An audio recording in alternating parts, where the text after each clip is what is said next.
Hello, welcome to the THC Show. I'm your host, Neil Magnuson. This is the show where we talk about THC, and everybody knows what that means now. It means truth, hope, and change, because goodness knows we need more truth so that we can at least have a little bit of hope that there will be some positive changes in the future. On the show today, we've got 8 out of 10 Glenn from cannamatch.ca going to join us for the 420 session. We'll do our regular weekly outside visit of the Healing Wave CSP RV. And today we're going to talk a little bit about what just happened here over the last week, and that was 420. 420 in Vancouver at Thornton Park was incredible. I say that because it wasn't your average 420, because for 25 years that we've been putting on 420 here in Vancouver, the weather has for the most part cooperated. A little bit of rain during Cypress Hill, but that was not anything to worry about. This was a storm from, I don't know what time, maybe 11 o'clock or so on, or 10 o'clock, it started to rain pretty good, and then it rained and the wind blew. And the wind blew the rain sideways so that everybody under their tents got all soaking wet. All the artists and entertainers got soaking wet. By the end of the day, I was so wet. I mean, I don't think I could have been any more wet if I'd have jumped in a swimming pool. It was quite the day. And if it had been a nice day, it would have been an absolutely incredible 420 for sure. But the fact that it rained and stormed the way that it did made it kind of special. Made it kind of special because it exposed the spirit of the cannabis community in the thousands of people that gathered there for the 420 moment and for the entertainment that we had provided, and cheered and laughed and sang and just had a great time in the pouring rain. And all the speakers and all the musicians, really just soldiered on through what was a very cold, wet, windy day, and nobody complained. Everybody just went about their business like as if it wasn't even raining. And by the end of the day, boy, we knew we had had quite the 420 that'll be remembered for a long time. Speaking of which.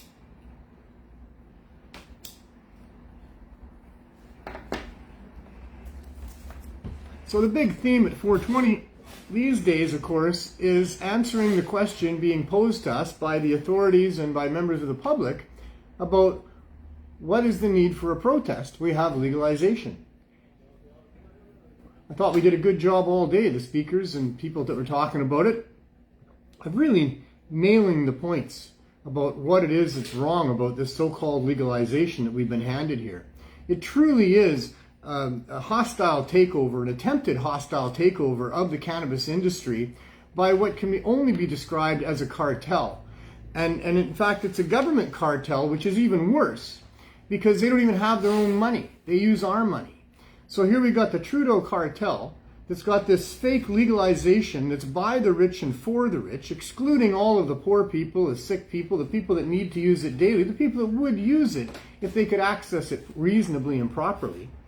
And they're running their little monopoly with a protection racket.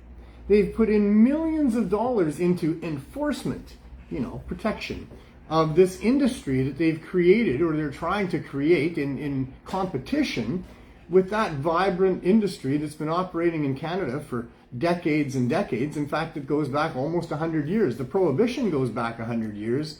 So I would imagine the industry that developed as a result of Prohibition for people to get access to cannabis has also been going on for about 100 years. And it's still thriving right now. It's doing very, very well. We've got legal cannabis sales in Canada down another 7.5%. What kind of a business opens and starts to operate and has their sales decline, segment after segment? The whole idea of a business is to build your business, is to provide such a good service and such a good product at such a good price that you increase your sales from segment to segment. But that's not what's happening here, because it can't happen here, because the government has structured a legalization that maintains a grossly out of whack, artificially high price.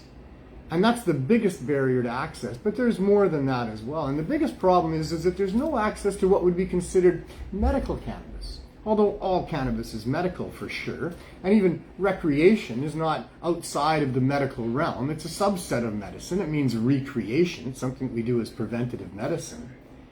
But access to the edibles that have the amount of potency that is required for people that need them isn't available in the marketplace. You can grow your own, you can extract your cannabinoids and make your own edibles of whatever dosage you want, but you don't have any commercial access. You don't have a store that you can walk into and get what you need.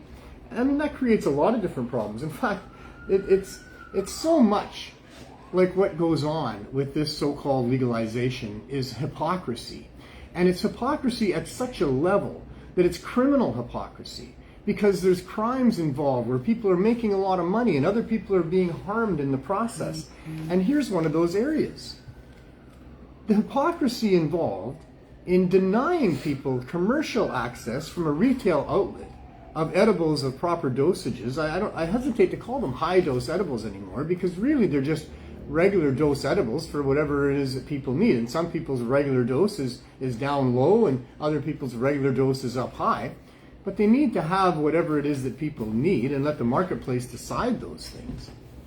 But to not allow that, to not allow people to be able to go and get edibles that are dosed properly, that are marked for what dosage they are, that are in probably child-proof containers, means that the very thing that they're trying to protect from, which is that children get access to these things, means that medical cannabis users that are able to grow their own plants and extract the cannabinoids and make their own edibles, they then have those edibles stored in probably not child-proof containers, although it's up to everybody to do their best to keep the things that kids shouldn't get into out of reach. Probably not with dosages on the package. Maybe what the users are doing is making a batch of cookies, and they're making a little separate batch of the same cookies that they infuse for themselves. And maybe there's really no difference at all. And maybe when the parents are out and the kids are home and they're looking for something, and you know how kids are like, they find everything. You can't hide stuff on kids. They're going to find, mom and dad's stash of cookies looks just like regular cookies, and away you go. The good news here is that really it's not of any great harm to kids.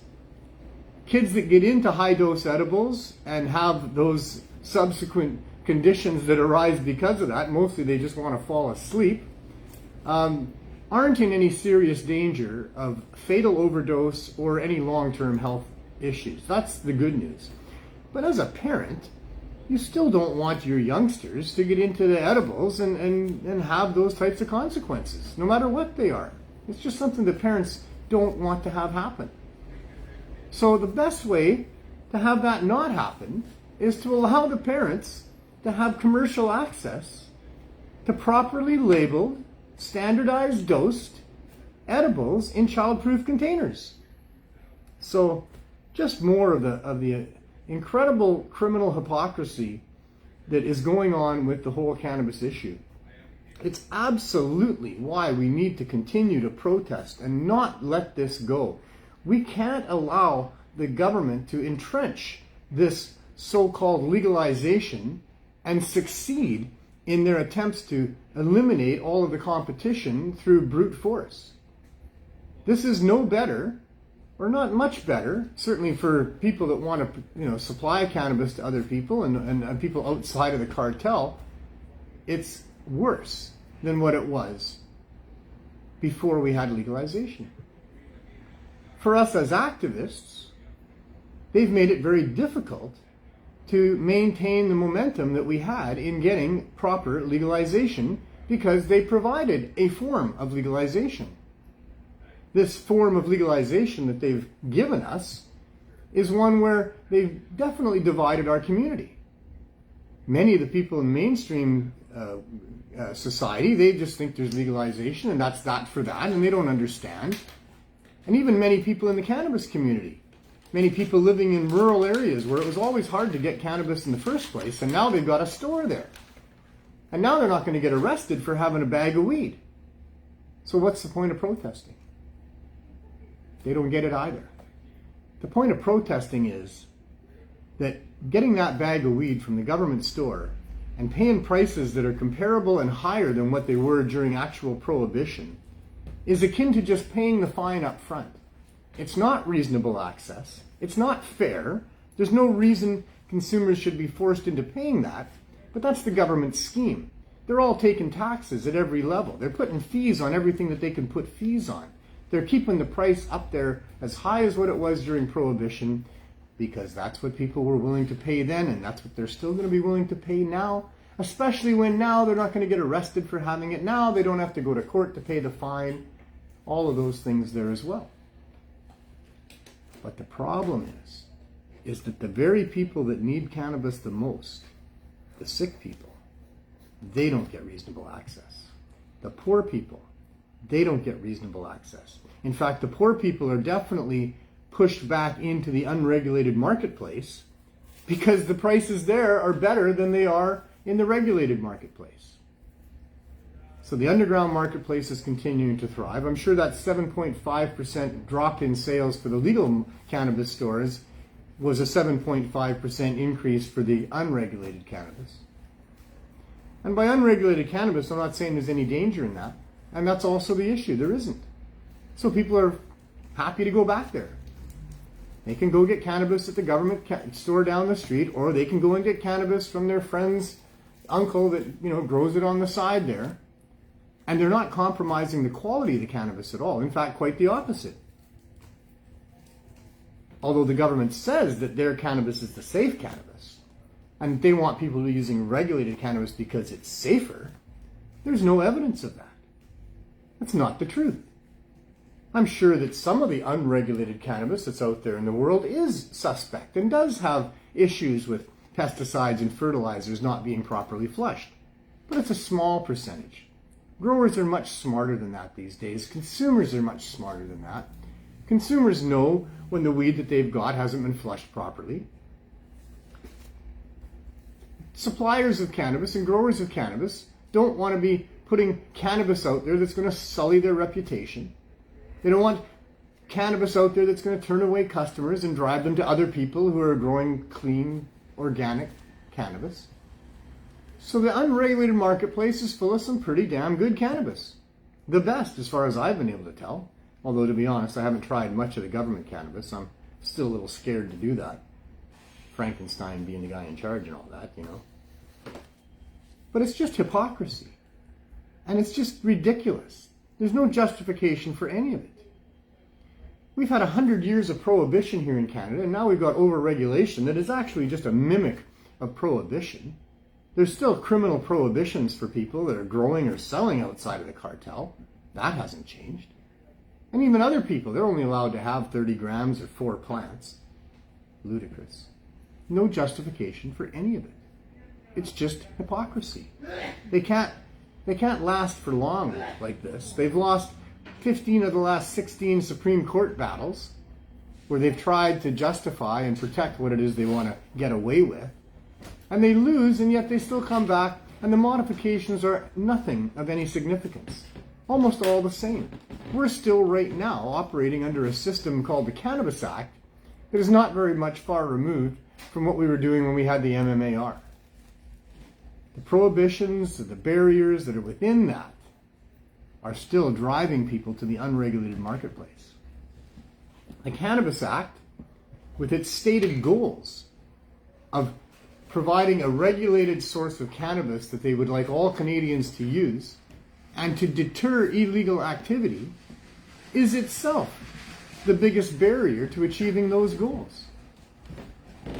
By having the barriers that are within that, especially the artificially high price with taxes and fees, boosting the price all the way down to the consumer, all of that means that a good portion of Canadian population can't afford it.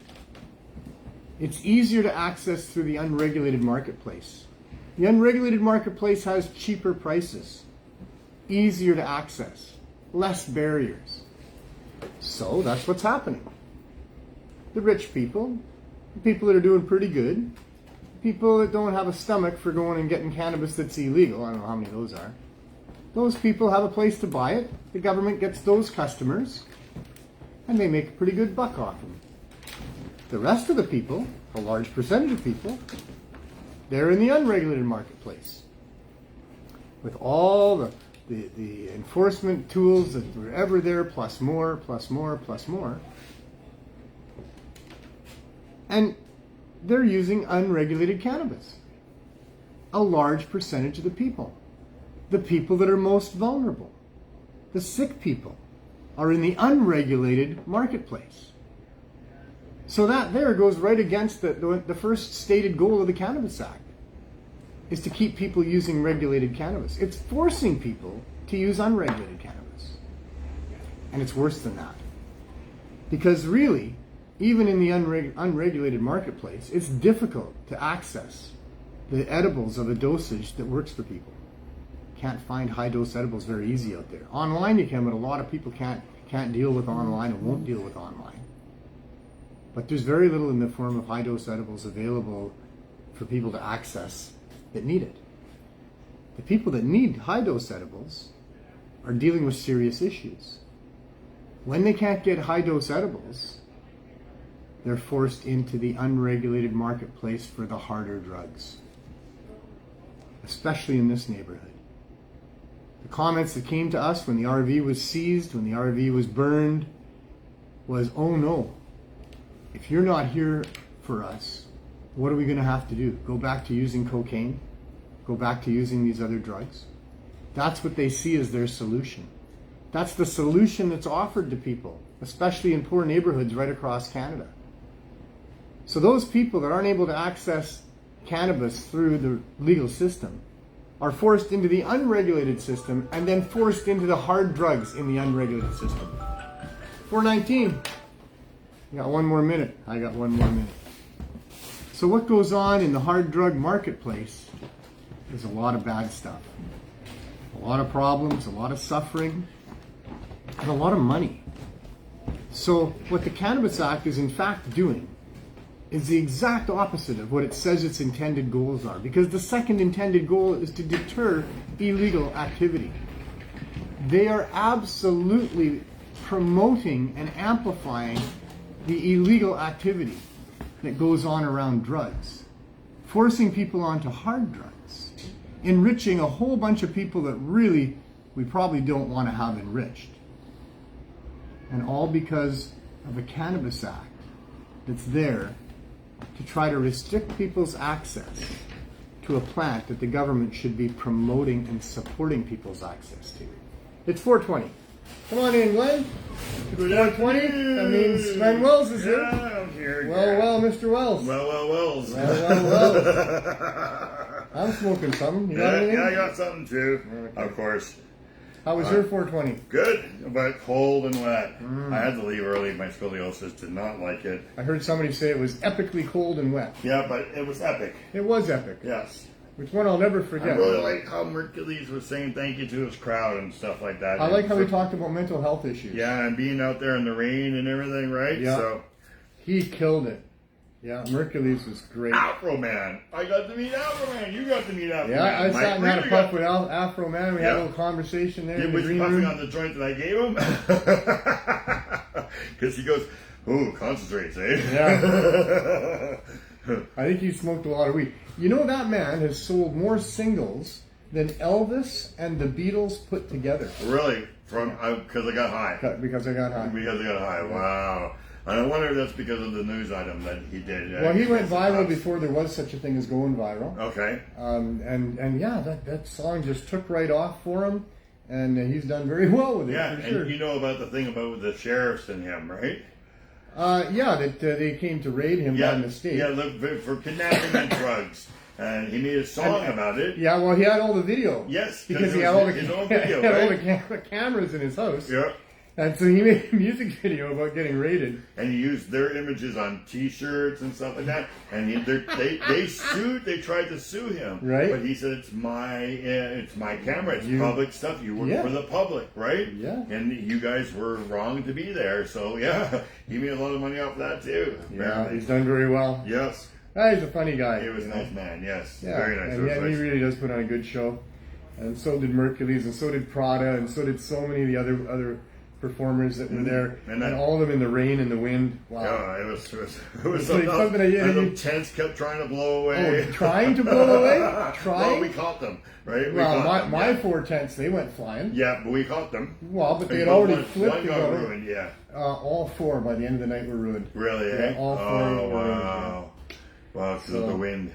Yeah, the wind was crazy. It was something else coming across that Yeah, park. you could see, like, I saw other tents go flying. Yeah. But for the most part, they didn't. Like, people got them tied down pretty quick. Pretty quick, yeah. But wow, what a day. And I thank you for having me up on stage singing Old Cannabis Well, with thanks you. for helping me. That was I good. need all the help Yeah. I can get these days.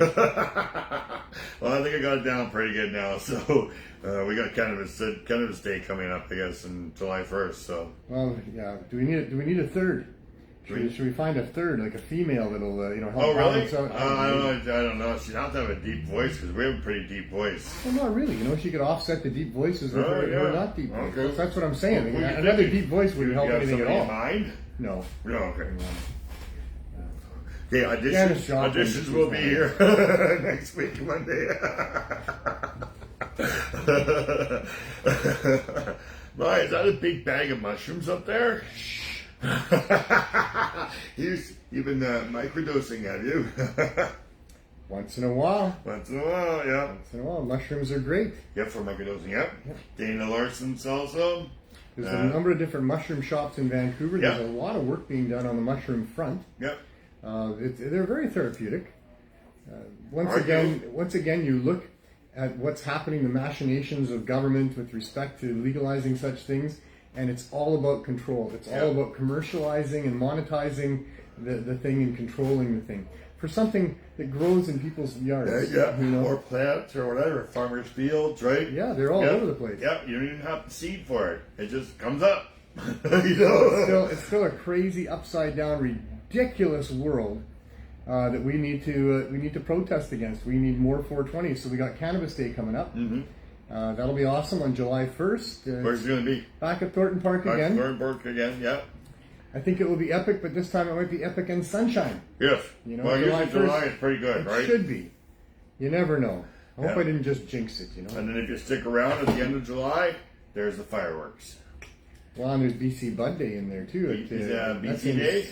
August or No, something? yeah, no. So that's after July. That's after. But we still got lots of reasons to protest. This whole thing with marijuana, right? Cannabis. By now, holy smokes. Are they still trying to maintain the smoke screen of, it's dangerous, we needed to prohibit it to protect people, all that kind of stuff. It's nothing but a big bloody smoke screen. They're just pulling the hemp over people's eyes. Mm-hmm. They've been doing it since the beginning. They still think they're going to be able to get away with this. They think that we can't see the truth for the 4 plants that we're allowed to grow. Yeah. Come on.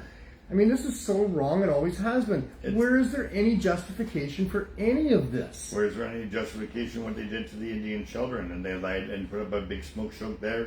Told there people that they were dangerous people. We have to do this. We had the Indian Act and stuff like that. So they did the same kind of thing with cannabis. That's quite the segue. Yeah. No, seriously, what are they still basing it on what William Randolph Hearst had to say back in the 30s about cannabis causing people to go violent and insane? Didn't that all change around with the Ledane Commission and the Schaefer report? And so after that, now it's making people lazy and stupid. Well, hasn't that all been debunked as well? Don't we realize that all these great artists, all these amazing scientists, all these engineers, people, dentists, people use cannabis, man. Holy smokes. High-performing, A-performing people, they use cannabis. Yep. It helps you focus, or it helps you relax, or it helps you with whatever. But smart people know how to use this plant to assist them in their life. There is not any problems with this. We don't have people going violent and insane, like they said. And really, it cannot be linked to people being lazy and stupid at all. Though that's all been debunked. For young people that go to sleep when they smoke some indica, that's because they're stressed right out. Yeah. People need to get a good rest, and so there's that happening. aspect of cannabis that can help you get a good The rest. cannabis plant knows what you need in your body. It's the endocannabinoid system saying, That's right. This is how we're going to heal ourselves. That's right. Go to sleep. That's right? it. Exactly that. Yeah, that's the release of that Google the chemical. endocannabinoid system. Yep. Figure out what that is. That's the system within the human body and all the other vertebrates. So many people don't know that regulates all of those other systems and makes sure everything stays in balance. And when it doesn't, it has ways to deal with it through the production of cannabinoids within the human body, your endogenous cannabinoid system. And so look at that. And while you're looking at that, just think about if there's any justification for public servants to be using tax dollars and the criminal law to do whatever they can do to convince people not to use that. Like, this is criminal hypocrisy. This is one of the greatest plants for human beings in all of nature. It has, almost every plant in nature can harm you if you consume too much of it. Yeah. Almost everything. And cannabis is one of those rare things that you really cannot consume enough of it to be killed. Yeah. You go to sleep. It can put you for to a couple of sleep. days or something, right? But Yeah, it can make you uncomfortable. Yeah. Especially in the eaten form, not in the smoked form. Really, the smoked form, you're just going to not get any higher after 4 or 5 joints. Or you're just not going to want to smoke if it's really anymore. powerful smoke, it might put you to sleep. It might nod off after a while. Yeah. But it's the edibles where you can eat too much cannabis and really be unconscious for a couple, 3 days, which is rare. But I mean, that's on the extreme side of what can happen, and they're pretty uncomfortable days, for sure. But those other plants, like all the other fruits and vegetables, everything there's limits to how much you can consume. I mean, you eat a dozen raw potatoes in 1 10-minute sitting, and you could die. You have about a 50% chance of dying. Look at the LD50 ratings, the lethal dose 50% ratings for all the different fruits and vegetables and plants. The house plants that we have, they're all poisonous. If your kids or babies start chewing on some of the flowers and leaves of many of the house plants that you have, it's poisonous. It can be very sick. It can even kill them. All of these things are true of other plants, but they're not really true of the cannabis plant. Yeah. And on the other end of the scale, the cannabis plant is of such great benefit to people. Yeah. Oh. So for using anything, for public servants to in any way, shape, or form be preventing or restricting access to this natural plant in our environment is a crime against the individual, for sure, who's trying to access that plant. And for them to, overtly use millions and billions of dollars, police resources, the criminal law, jail, seizure of property and homes and children, all the other things that they've done and are still doing, there's just zero justification for any of that. Never was any justification for any of that. Yet they're still getting away with it. So we need to protest. What we need to do is somehow, short of violence, figure out how to reset our dumbocracy into a system where nobody gets to overrule the rights of anybody else. Public servants are public servants, that they are limited, they're accountable, they're transparent.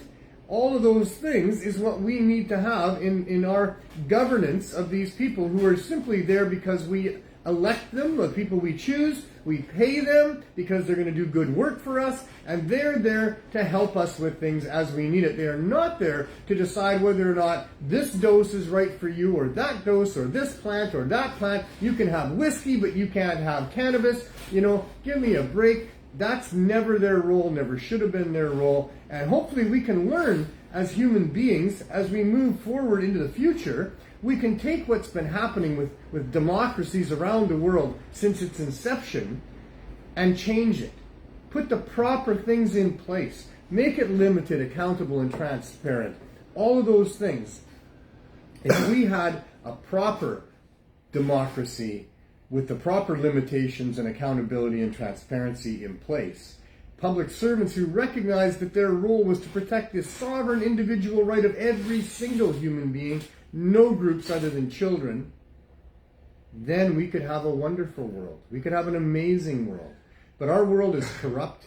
It's full of all kinds of gangsters and problems and issues, almost all of it there, because our whole system has been corrupted by the financial elite who've always preyed upon the average people. And this is what we get for it, is this situation of homelessness, drug addiction, industrial medical complex that's all about profits and not about patients, a criminal justice system that's all about just protecting the interests of the rich and the elite, and all of these things that come about when your system gets corrupted is what we're living with today. And the way to change it is when we change the way that we run our democracy, the way that we are governed as people, to limited, accountable, transparent public servants. There's always a problem, though, is that when the election comes up, the other guy says, "Oh, I'm going to be better than any other democracy," and then a year into being in power, they start turning to the way the other person was. Then 4 years goes by, and we get another politician. "Oh, I'll be better than this one," and then I wish I had the answers. Yeah. Because you're absolutely right. Yeah. What it will take is what it might take, what it could possibly but not take, is for a party to come along and say, we recognize that we're supposed to be public servants, we're going to respect all of that, we're going to get into power, we're going to change these things. And then once they get into power, they're expected to limit their own powers on things, and that's the problem. They typically don't do that. Lots of times they run on rhetoric like that, about we're going to give you back, we're going to have more transparency in government. Like Trump's already saying, "Let's make America great again," right? They give lip service to all this stuff. Maybe we should have serious penalties for any political party that says things during the election that turn out to be not true once, if they get into power. That would be a lot, so we can hold Trudeau to what he said on the election campaign, where we've got video of him saying that the medical access will not be a problem for people with a legalized system. Yeah, sure. Or with him saying that the pricing structure of cannabis is going to be such that the underground marketplace won't be able to survive. He said these things. And, he should be held to task to that. So. Anyway, we still need to protest. And 420 is our very best way of doing that. I know the governments hate it. They continue to bash us and say there's no reason for it. Parks are not the place for this, but they won't give you any other space to use. They won't give you a permit to do what you're doing. You're supposed to have the right to protest, but they put up signs and say, no stopping all day. And thankfully at Thornton Park, they were great. They did not enforce it at all. No. But every other year they have, where they're there with cops right away on motorcycles as soon as you try to unload your car. But then they went away, right? They took all the vehicles out of the back. Where the food trucks were. Depends what time you're talking about. It was about 11 in the morning. They asked those things to move, and then they gave them 30 minutes to do that. That was the front ones. I'm talking about the ones by the train station. Maybe you weren't there yet, because we made it enough. In any case, the point is that we're dealing with governments that don't like our 420 protest, and the 420 protest is what we have built as the best platform that we have to be able to get our message out. So we combine entertainment with speakers. If we just had speakers there, we probably wouldn't be able to gather as many people as we do. We wouldn't have the big impact that we have. But because we've combined it like that, so yes, it's a celebration, it's a party, but man, it's all about the protest. That is what all of that is designed to facilitate. That is what we're doing. That's the point of the whole thing. And so get used to it, get over it. We still need to protest, and we're not going to stop until we have reasonable, low barrier access to cannabis the way that we need to have. And that's just that for that. And has anybody talked to you from that interview yet? Which interview? I don't think anybody's talking about any interviews. The one where you got to ask the questions to the federal ministers, the health one. Have I got any feedback? Yes. The one MP, he's contacted me. He wanted to get the copy of what Health Canada sent him. Yeah. Now you're digressing into another field. I wasn't finished with 420. Okay. And the reason I'm not finished with 420 is because we got a guest with us today that's going to talk to us about 420. Yeah. And I don't want to leave him waiting in the wings any longer. I'll give him my chair. We were very privileged to have. He can bring his own chair. Give me his own chair. All right. I get a chair. Something like that. There's chairs over here somewhere. Anyway, you have to lift it we were very privileged. Don't go anywhere yet. We were very privileged to have a number of people from out of town come and join us for 420. It's really become a national event across Canada, and Vancouver is the place to be. And one of those people that we were blessed to have visit us. I could name a whole bunch of names. There's so many great ones, but he's still with us. Sterling, the professor from Saskatchewan. Oh, there's Krista too. Is here with us. Thank you, Krista. I'm here somewhere. So how was your 420? It was wet and rainy. And you can't really tell us about it because your voice is shot. It's a little crunchy. And that's because of 420. That's because of 420. It's because of 419. This is because of 421, maybe 422. Here we got you talking more now. What are we at? 429 now? I think no, it's 425, isn't it? Yeah, it's 4:25.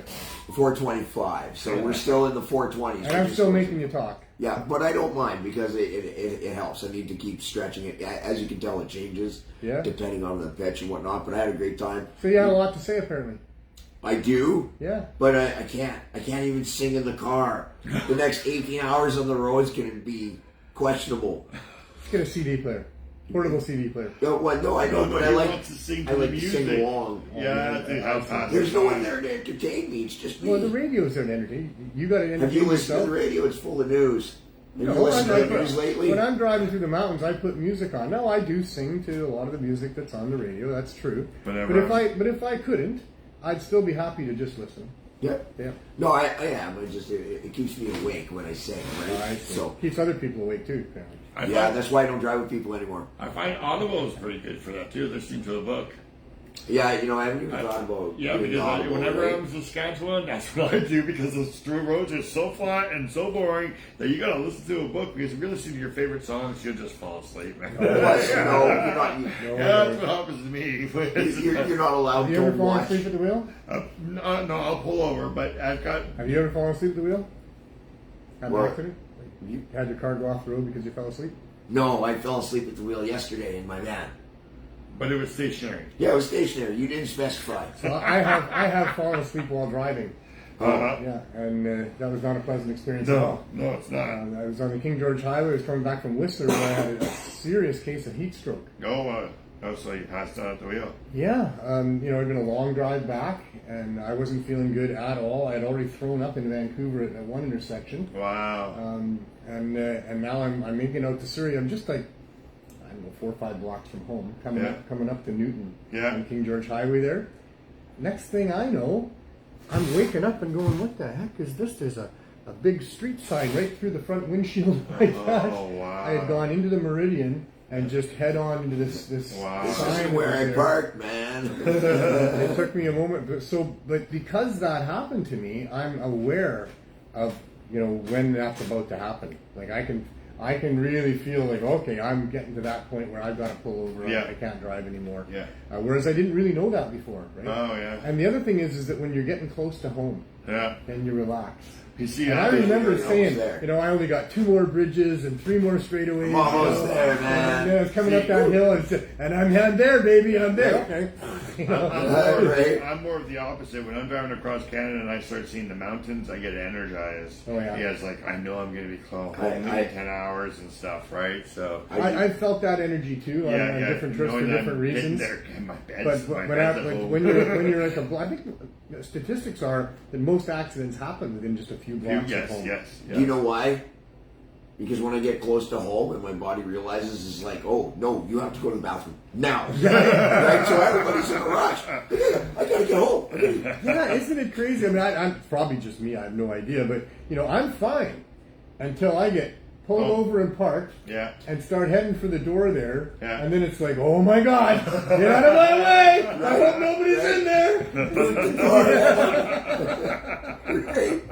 You can't get there fast enough. I know. It's like I barely too. Like 1 or 2 more steps, it would have been too much, and then it would have been everywhere. I had that problem on 419. I had eaten a lot of edibles and a lot of samples from that 419, 420 live, 42 live cup down at the Amsterdam Cafe, and by the end of the night, I was like, right, and then all of a sudden, some of them edibles, but they run right through you. Yeah, it's like having a cup of coffee. I don't eat edibles, so I didn't have that problem.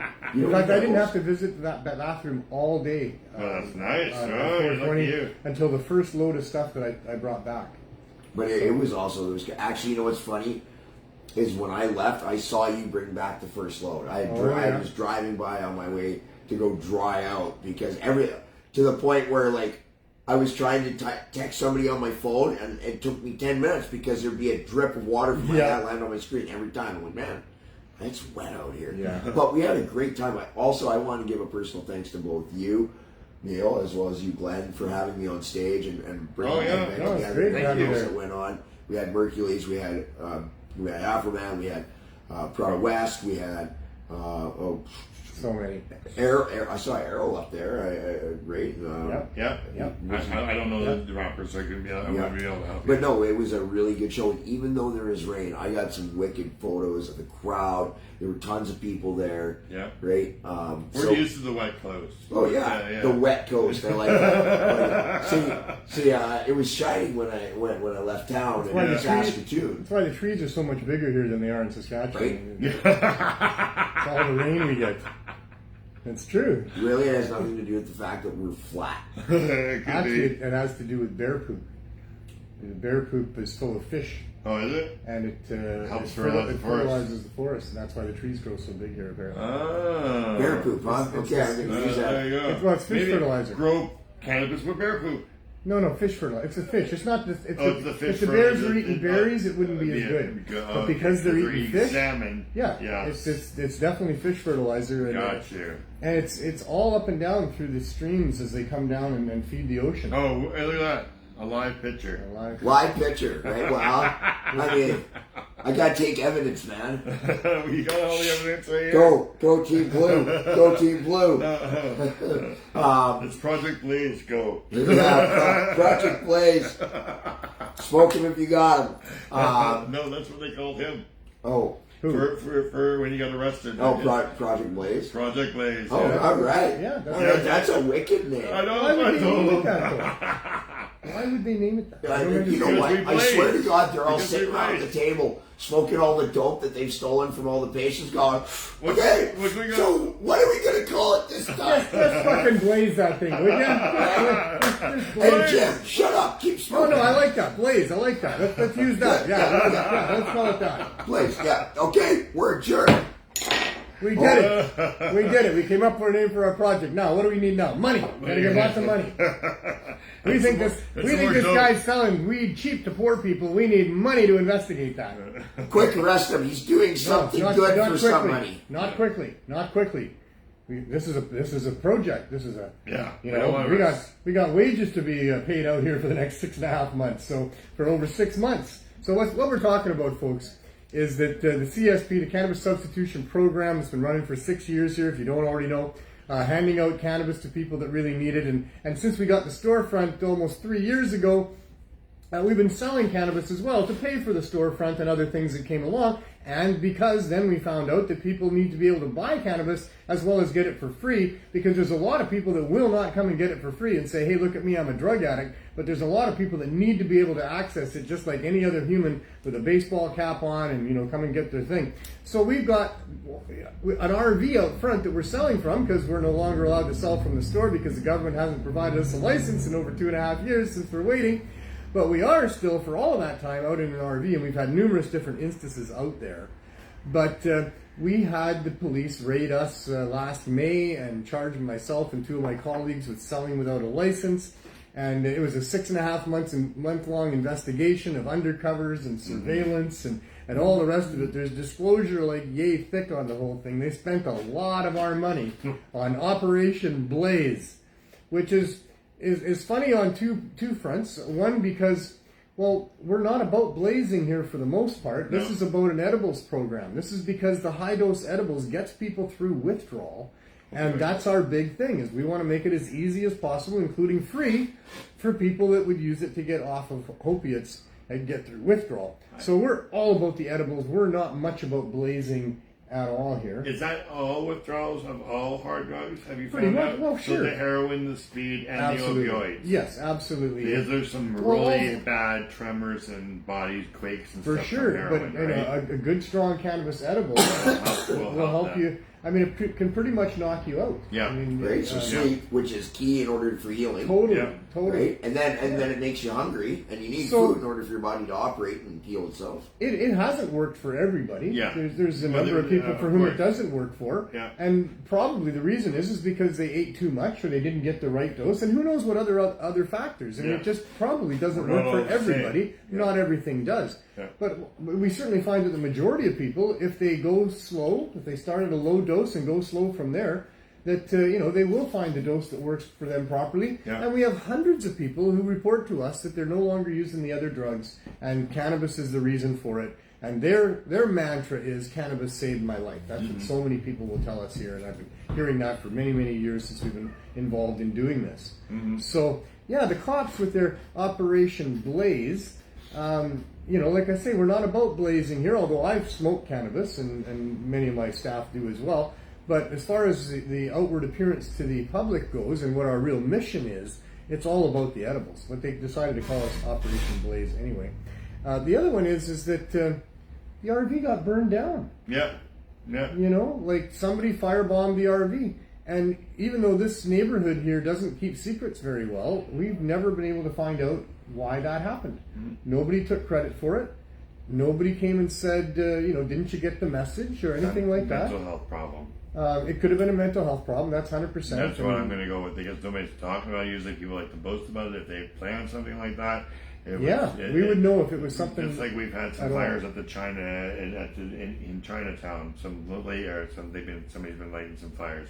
So then they're saying that was a mental health problem too. So there were a lot of random fires leading up to that in our RV for sure. Yeah. But there was the guy that broke in the night before that said he was going to firebomb it. Yes, he did. Yeah. And so we don't know what that was about. We don't think it was the police or anything to do with government or corporations. But you never know. You It could have been some angry individual who could have had just a bad day, and you ended up being on the receiving end of the stick. Yeah. There could be no. Maybe it was a rogue cop that knew about Operation Blaze and just got it wrong about what they were intending. Calling it Blaze, not start it. Yeah, that's right. Somebody needs a thesaurus. I see Cato has joined the show. Cato, the producer / choreographer / editing, has decided to come and visit me. Cato does not sit on people's laps.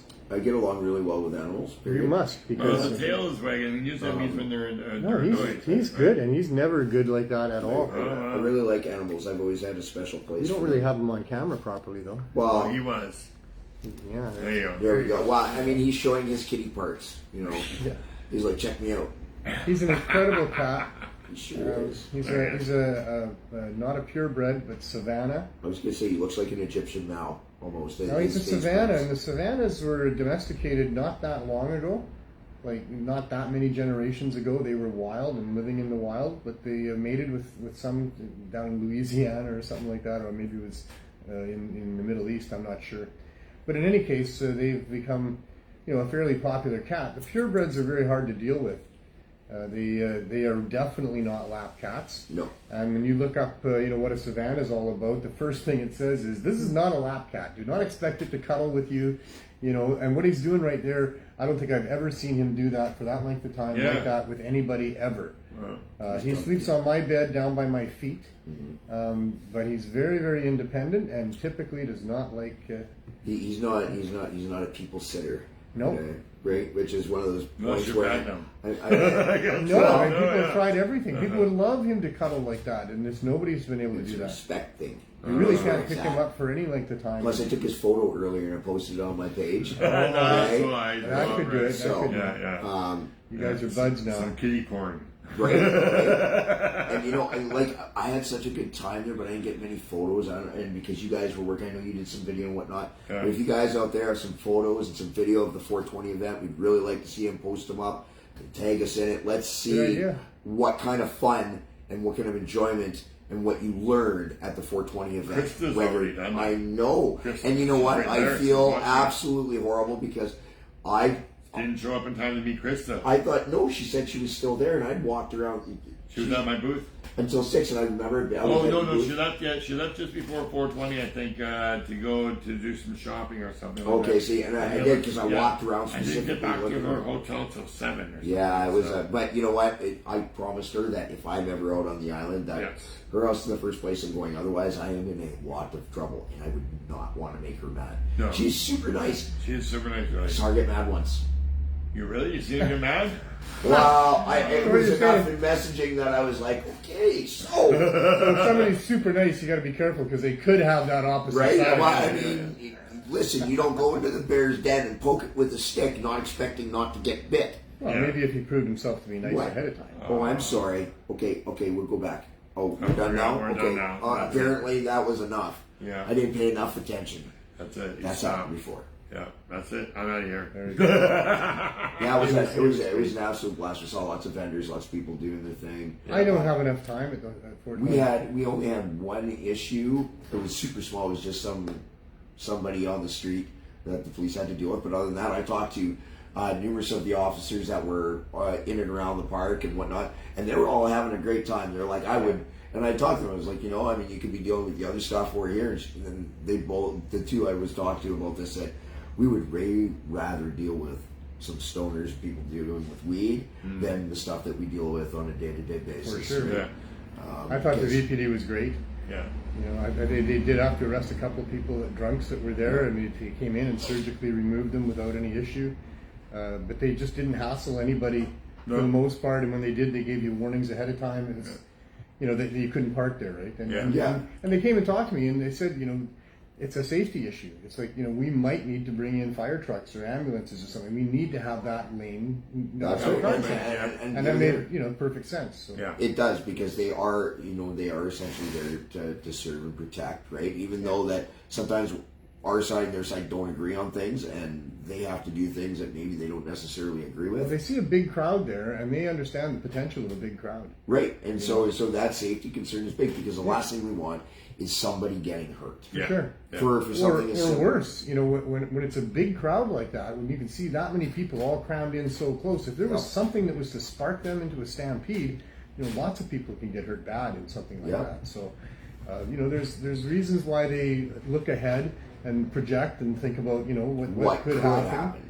And that's what they're paid for. That's what they're there for. But I thought they did a really good job. I did, and it was really nice to see them. And you know what? They stood out there in the rain with the rest of us. So yeah, they did. The other years they've stood out there wearing all their gear in the heat. This year they may have gotten a little bit. It might have been a little bit wet, but it was still a lot of fun. I think they must have been impressed as well. Yeah. We had a 61-pound joint. Well, that too. 61-pound joint. Did you help roll that? No, I was busy doing the 420. I didn't get to help roll it either. Cup. But I know Dale Ruck, and I know Gord and those guys. And Jesus from. There was a number of people that helped. Pat Warnicki, he was great. Yeah. Pat helped all day doing. I saw him, just everywhere doing all kinds of different stuff. You know what? He received an award, right? What? Oh, well, at the Cup, probably. Yes, at the Cup. Yeah, yes, he did. Yes. He received what we call the Bad Boy Award, and that doesn't mean that he's bad, but in the fact of a lot of things that he's dealt with over the last few years, and the stuff he's dealt with, just the same as such as yourself you're dealing with now. I'm a bad boy, right? But he managed, in the eyes and of the his crown. team, his legal team, as well as Pat, they went through a lot, as well as his family, and they came out on the other side. Yeah. I'm not sure what we're able to say about the recent judgment to do with him. He's personally got a gag order against it. I was going to have him up on stage, but he can't talk about what's happened yet. But we win. I'll tell you that. Yeah, and I have personally talked with Pat, and I know that there are some things on the rise. We're going to hear about it soon enough. Right. And it's all positive. That's right. Best buds, as well as, Pat's got that thing called the Dabster. Yeah. That thing out. I have, yeah. They've had to redo them because they had a different temperature thing that wasn't supposed to be in there. So right, but that happens, right? It happens. You it's an amazing concept and machine, and once you work the bugs out of it, it's going to be fantastic. If it isn't already, it probably is already. Did you get to see Mike Rita? Yeah, Mike was going to come up on stage. Mercury's killed it so hard that I'm like, what? I got to follow that? Yeah, right. Like that. He's brought. I had to wear shiny clothes, just to stand out. He's just brought that energy to this crowd of people, and now I'm going to stand out there, some old guy, and talk. So I went to the sound guy. I said, I don't know if you got another act ready to go or not, but I got nothing. Yeah, right. But then and he wasn't finished yet, right? I just knew this is what was coming up, and I was thinking about it. And I was going, man, am I going to have to stand up there and say something after Mercules? I don't think I can. That won't be right. We got to keep this momentum going. We got to But then I went to the green room for a minute, and there was Mike. Yeah. So there's one person that could come on after Mercules and it would be okay. That could handle that position, and that's Mike. And he said he would. Yeah. But he got hungry. And Mercules was on a little longer than what we thought, I guess. And, I asked him, I said, are you going to be right here? Because he was going to come up on stage after Mercules. Yeah. Or maybe he's smart enough to realize that he didn't want to do that either. Right? Maybe. Well, I came off. He already got knocked off the stage by landlord once. Right. That was good. Maybe our events are becoming notorious with him, that he has to be careful about when he takes that microphone. One of the people were asking what but I couldn't find him after Mercules, and I said, yeah, go ahead with just another musical act, and that was all good. Well, we did, basically, I'd come off stage, and I was walking down the stairs, and I went to the left, and all of a sudden I hear, "Yo, Sterling!" And I turn around, and there's Reese. And I'm like, "What's up, man?" So I walked over, he's like, "Yo, man." He's like, "Afterman's here." And I'm like, "Yeah, I know." He's like, "Yo, can you get me into Mino?" I'm like, "I don't know, let's find out." Yeah. I'm like, "Let's go." And I walked around the trail, I walked right up to the door, popped open the door. I'm like, "Yo, Afterman, you got time for Mike Rita?" Afterman's like, "Yeah, man." So, and then you came along just shortly thereafter, because Mike was in the trailer, right? So, no, I didn't see him in the trailer. He was outside the trailer when I saw him. Yeah, he has. I was just back and forth like a chicken with his head cut off all day there. I just didn't have time for much of anything. I had a bunch of stuff I had to do from place to place on the site, people I had to go see for a moment or two. And I'm sure that I walked past numerous people that are good friends of mine that must think that I snubbed them. Right? Yes. But you I'm just sorry. got blinders Trust on. me, I didn't see you. My brain was focused on what I was involved with. I was always on a mission. That whole day, it was like, oh my God, there's a lot of stuff going on. I bit off a lot that day. Yeah. I'm so happy it all went down properly. I must say that behind the scenes, leading up to 420, there was a lot of time. There was several times where we almost stopped, where there was we didn't sell enough booths. Not at all. We didn't make any money. There's no money left over. Everybody, there's 4 or 5 people that are involved in the core organizing of it, myself included, that are out thousands of dollars to put that event on.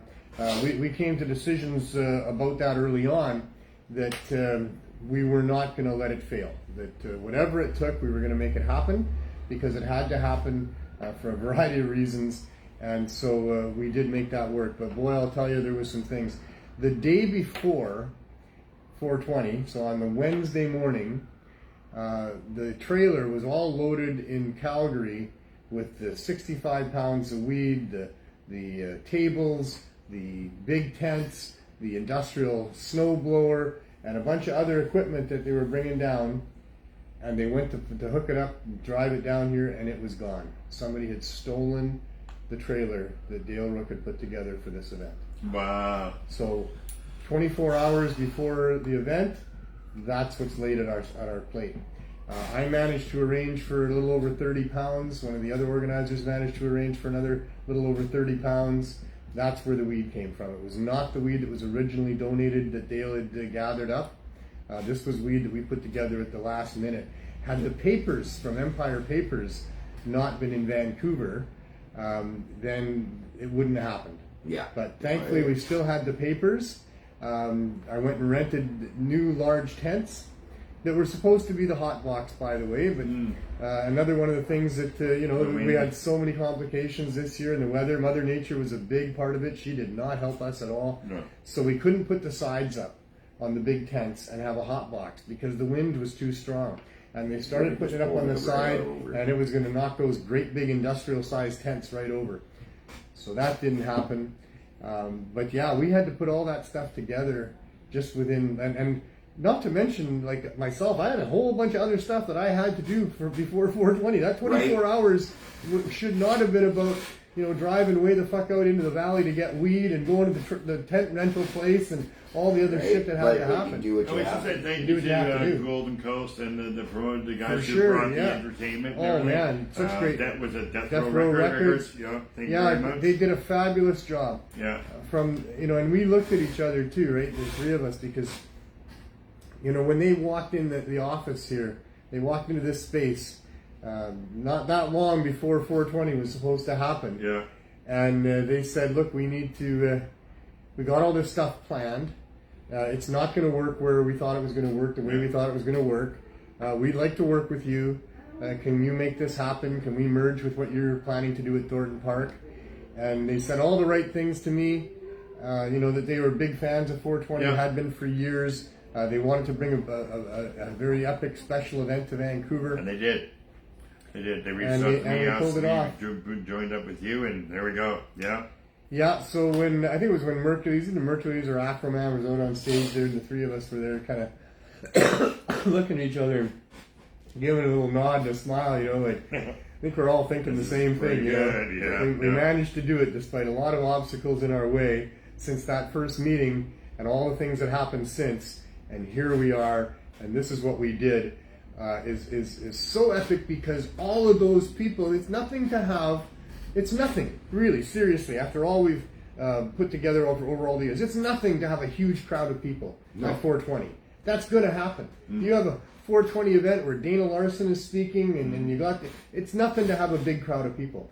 But to have it in the pouring rain, in the windstorm, and still be that huge, epic, sea of people, wow. Even though the weatherman up to the day before was predicting sunshine. That depends on who you look at. This is the wet coast, right? No, he was listening to Global, and I hear there's the Weather Channel that was saying that day was going to be sunny and okay. But I was looking at my Google weather, and it said rain, 100% rain, never anything but rain. And the rain came. And it definitely came.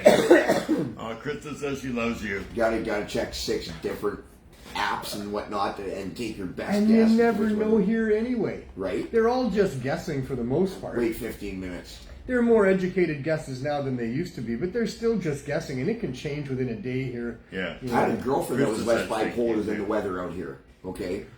What's that? So I had a girlfriend that was less bipolar than the weather out here. So. Well, you used to be able to make a pretty good living if you bet against whatever the weatherman said the night before. Yeah, I wonder if you can still do that. Not so much. They have gotten better. And there's certain times when we have a front sitting there and they know that's going to last for quite a while. They are better at reading what's going on here. But with the oceans, with the different wind directions, with the mountains, it's just it's hard. Yeah, it's hard. It's a game of checkers. Yeah, it's coming in off the ocean from different directions with other. Like this. It's a game of checkers. Listen, to the 2 kids who tried to hold me down and play a game of chess in the park, that was not cool. Yeah. I still don't know who won. At least they used hemp rope. Right? Well, you got to be economical these days, right? It's the theme of the show. A good strong rope too.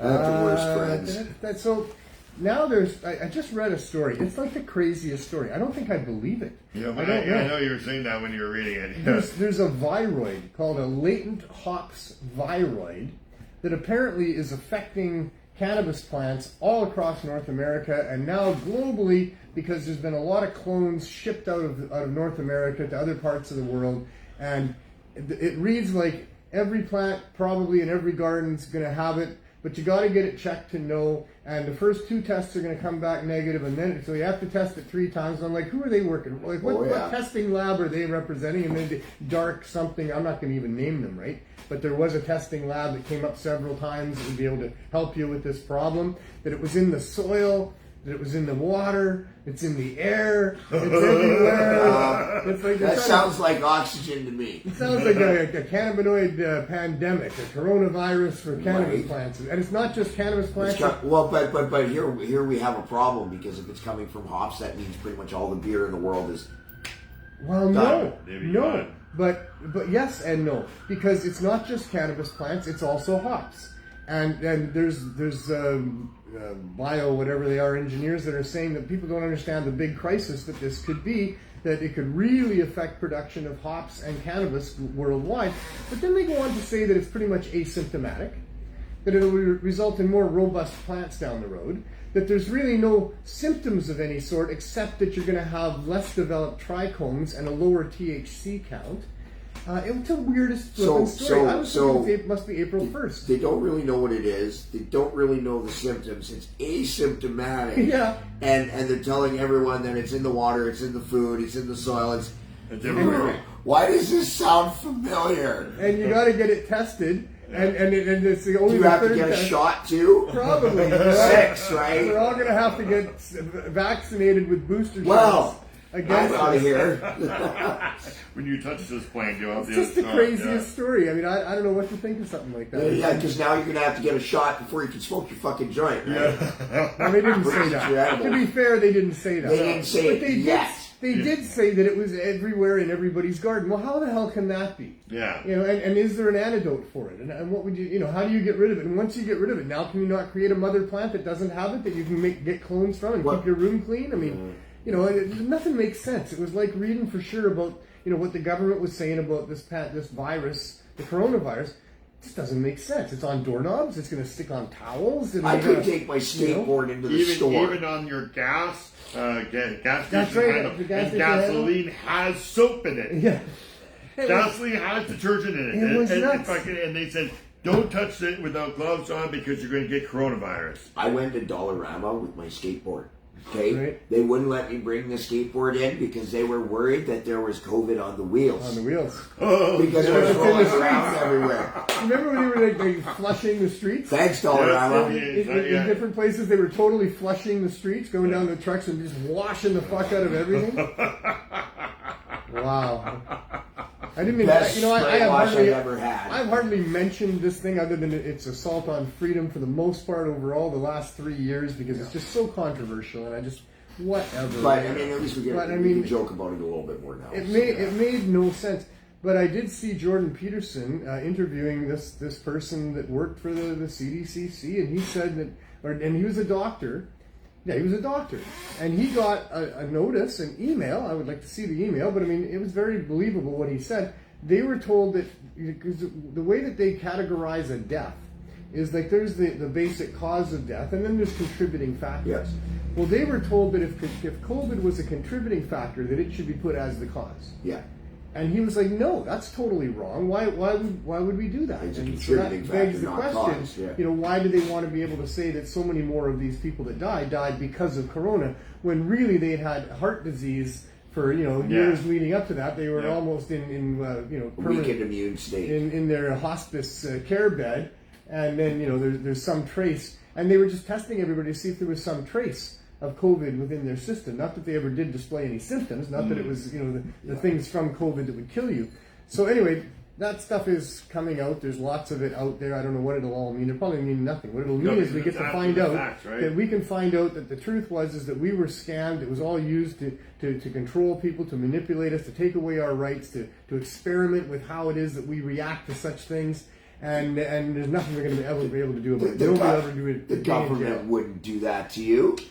Well, that's No. I thought we already found out that they will, and there's nothing we can do about it. You know the scariest line in the English language, right? Hi, we're the government. We're here to help. Yeah. No. No, we learned a long time ago. You can't trust your government, and holy shit. I'd rather fly a broom to the moon. Speaking of which, I think I'm going to roll another joint. You going to roll another joint? Well, I mean, it's getting close to the end of the show, and I've been here harassing you guys long enough. All right. Well, you can go roll another joint then, and Glenn and I'll continue to discuss a few more things, and then we'll wrap this thing up. Always a pleasure. Always a pleasure. Right. Thanks for coming all the way from I appreciate Saskatchewan. it. Saskatchewan, Saskatoon. Say hi to all my brothers and sisters. It's been great. Yeah. Stay lit, have fun. I'll catch you guys on. Coming back for a Cannabis Day meeting? July. July. I love July. Well, I got to bring the kids out here to experience what it is out on the coast. Well, Cannabis Day would be a great day to do that. Or the fireworks at the end of July. There's lots of things for them to see, right? Not just nature, but it'll give them a chance to understand how things really are in the world that they don't see in an everyday. Yeah. Because we live in a smaller city compared to a larger, thriving metropolis. There's a different vibe going on in Saskatoon than there is here. There's different things to be concerned about there. I found, but yeah, the big city certainly is something that the kids should have a slight experience of. That's right. The awe of awesomeness that the mountains brings, but then the settling humbleness, that understanding what goes on at the base of everything. is Yeah, important. there's nothing like English Bay in Or Saskatoon. Stanley Park, or just to walk through Stanley Park and see the life and the trees and all the stuff that's growing. Well, I look forward to having you back, and the Cannabis Day sounds like a great time to Yeah, see well, you again. I always like coming here, so. Just come twice in July. Come by yourself so you can do the Cannabis Day, and then bring the kids back at the end of July and watch the fireworks show. Well, we'll see. And compare some of your professors' knowledge and wisdom, and we'll get you. Yes, yeah. Hopefully my voice is fixed by then, because this is horrible. Although it might be good for my comedy stand-up routine, trying to do everything. You could do some Rod Stewart covers or I something. don't know how I'm supposed to yell at the kids on the lawn and we're, hey, get off my lawn. See, it's not very threatening. I'm pretty sure they're just going to laugh at me. And it throw just wouldn't stuff. be the same for you to just put up a sign that said "Stay off the grass." It'd be like, what's he saying? That's not But he likes to smoke grass. So Yeah, I know. So do I have to do 2 signs? Get off my grass, come inside and smoke it instead. Yeah. Let's just put it in one sign. Stay off the grass, just smoke it. Keep instead. off this grass, smoke this grass. Right. All right. All I'm right, out of here, thanks, guys. Sterling. You guys have a great one. Great to see you again.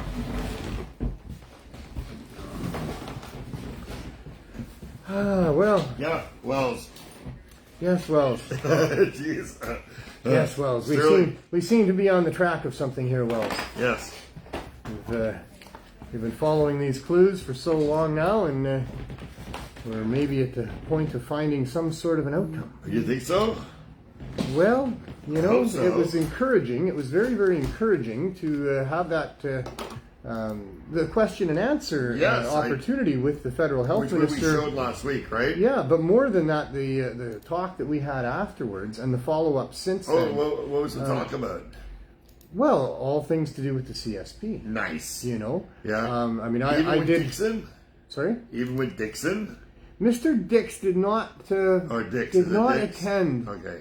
Did not attend the following meeting that we had there. I Yeah, don't know where Adrian was. because he said he would have his team reach out to you. It's on No, the not video. Adrian. I thought he did also. No. I swear I heard his voice when. No, Mr. Duclos. Oh, really? Mr. Duclos said in his French accent that his team would coordinate. Actually, what he said was that he would have his team coordinate with Minister Bennett's team. Yes, I heard that. To, But I thought near off the And end. then I said in my follow-up question that I would love to have my team work with your team, to try to get this done.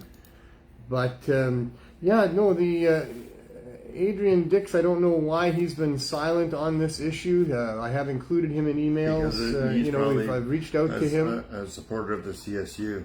Yes, he's a supporter of the CSU. He's Yeah. not a supporter of the CSP, it seems. Although there's been nothing overt, in that. Just, ignoring us, And I know that if you watch that video, body language says a lot. Yeah. You look at the look on his face when it's me and I'm about to ask this question. He's like, how did he get there? He's like, uh-oh, I thought we almost escaped because he knew I was there. Right? Yeah. We've been looking at each other for a while. Yeah. But when I actually got a chance to say something, it's funny to look on his face on the video. But no, he did not come over and talk to me, but the other 3 did. Okay. And that would be, Mr. Duclos and the 2 other Liberal MPs. And so we exchanged numbers, but, more than that, I got to elaborate on much of what we talk about here. With, people who watch the show, they know what I have to say about this stuff all the time. And so I got to point out a number of these truths to those people, and they were very, very interested in it. And since then, the one fellow, he's reached out to me. He wanted me to send him a copy of what Health Canada had sent us in the form of an intent to deny our application. And so I've done that.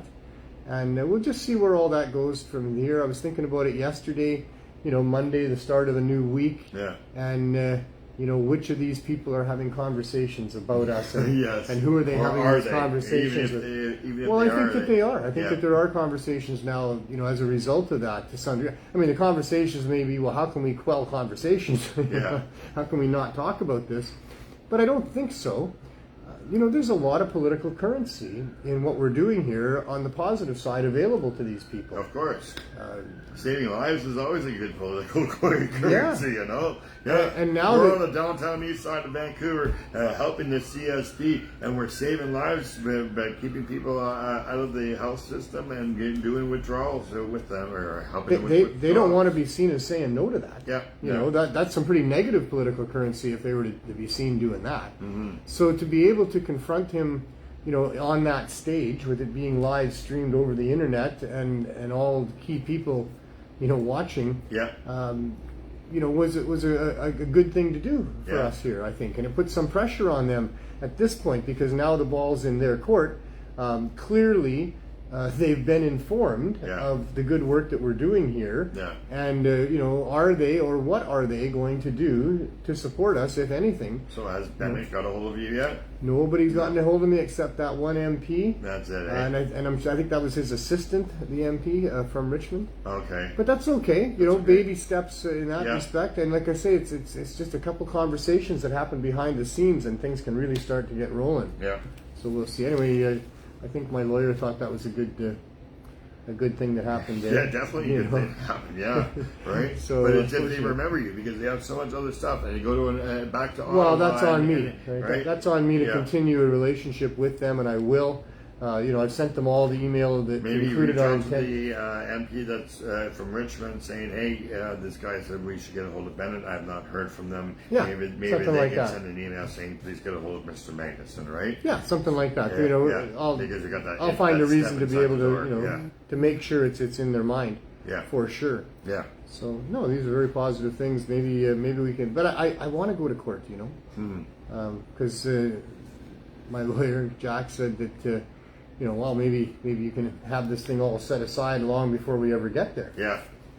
Well, it depends what that would look like, I guess. Yeah. Yeah. If that would actually look like a change in legislation, a revisiting and hopefully a removal of the Cannabis Act, a deregulation of cannabis, allowing for easy, low barrier access to cannabis for the consumer as well as for the producers, then I guess the work is done. But if it's not going to result in something, if it's just going to be a Band-Aid or just a specific exemption that includes us, that doesn't allow for much more expansion of what we're doing here so that other communities can benefit, then the work is not done, and in that case I'll want to go to court. Yeah. And and I kind of like to face them in court anyway, coming in here and arresting us and and making statements in their disclosure, that I'm an anti-police person, that I'm a greedy opportunist. I know, right? Things like that. That's I your would job like to say that kind of stuff. Well, that's right? what Jack says, but I don't think so. I think they're working for us too. They're public servants. They should be telling the truth. Yeah. Jack says they think that they're in the mindset that they're protecting the public from you, right? So that's the brain. Well, I think they're of the mindset that they're protecting their job, and their job description means that they have to prosecute. Yeah. And so they're going to do that to the best of their ability. And I think they also don't like disobedient people. I think that's probably a common mindset of our authorities in this world. And so, but when a full-grown human adult with a clear mind and conscience and ethics understands that the law needs to be broken to be able to solve serious problems with respect to life and death, then that should be able to be figured out pretty quickly, I would think, by these people, and not just without even ever talking to me. Decide that I'm then these things and these are my motivations and I need to be stopped because of I don't know what because you're not following the law. Because I'm not following the law. And my job's to Doesn't matter that the law is who wrong. don't do what the law says. Yeah. It was interesting to hear Mr. Duclos say that more work needs to be done. Yes, I heard that progress has been made, especially on the cannabis side of things, but more progress needs to happen. Yeah. I thought that was interesting that our federal health minister realizes that there's more relaxing of restrictions and regulations that needs to come so that people have access. His last statement was that access is key. Yeah, access is key. And that is what we're saying here. is that all people really require is easy access. This could save them money on their healthcare system and everything. They would just allow people to freely use cannabis. We know that it keeps you a lot healthier than their pharmaceuticals. I like how he pointed out that there's a difference between the theoretical concepts to do with the health and safety of these products and with the actual practical applications. Yeah. And that's what we've been saying, is that for 6 years we're putting on a demonstration. We're showing the practical applications of providing easy access to cannabis, especially edibles. So I thought that was very, very positive. I'll definitely, that will be my course of pursuit, obviously, for the next little while here. And then we'll see where all of that goes as we lead up to our court date in October. Where early October 3rd, 4th, and 5th, they've set aside for a preliminary hearing into both sides displaying their case in front of a judge, who will then decide whether it should actually go to trial. And it's going to be interesting. This has already taken a large toll out of myself, financially and time-wise and energy-wise, the state of mind-wise. And we're going to lead up to this date, and then, is it something that should be just dismissed just because the Crown is wrong? Just because the Crown should not be proceeding against us, is that a reason to not go ahead with these proceedings? I think that it's actually not.